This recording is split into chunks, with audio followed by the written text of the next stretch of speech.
Islamabad accord अब एक हकीकत बनने वाली है। जुमे को the coming Friday JD Vance is expected with Steve Witkoff, and from the Iranian side Abbas Araghchi साहब who is the foreign minister and the speaker Mohammad Baqer Ghalibaf वो तशरीफ़ लाने वाले हैं। इसका इजहार इशारा सदर मसूद पज़ेश्कियान ने प्राइम मिनिस्टर शहबाज शरीफ से किया। So the talks are happening. ये दोनों पार्टीज जिस नेगोशिएशन टेबल के ऊपर बैठने वाली थी या बैठने से जो इम्पैक्ट आना था वो आने वाला है। एक और चीज़ आपको बताता हूँ, 10 पॉइंट्स दिए ईरान ने।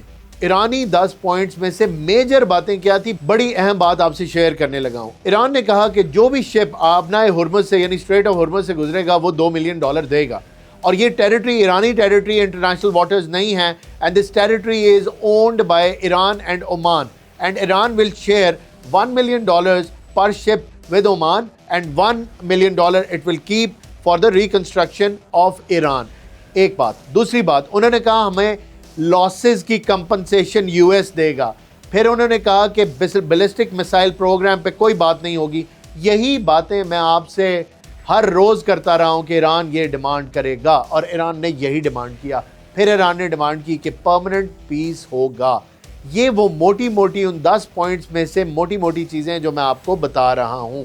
ईरान की इस डिमांड पे यूएस ने कहा, यूएस प्रेसिडेंट ने कहा कि 10 पॉइंट्स जो आए हैं वो हमें तकरीबन एक्सेप्टेबल हैं। इट इज़ वेरी इंपॉर्टेंट, वो हमें एक्सेप्टेबल हैं, बस आबनाए हुर्मुज़ खोलो, बंद नहीं होगी। तो फिर यूएस प्रेसिडेंट की क्या बात मानी गई? बातें तो सारी ईरान की टर्म्स के ऊपर, ये जो सीज़ फायर है ईरान की टर्म्स पे हुआ। मैंने आपसे कल कहा, मैंने आपसे परसों कहा कि ईरान यही शराइत रखेगा, पर क्या वो यूएस को कबूल होंगी? हाँ, उसका जवाब है हाँ। यूएस ने वो कबूल कर ली, सीज़ फायर हो गया।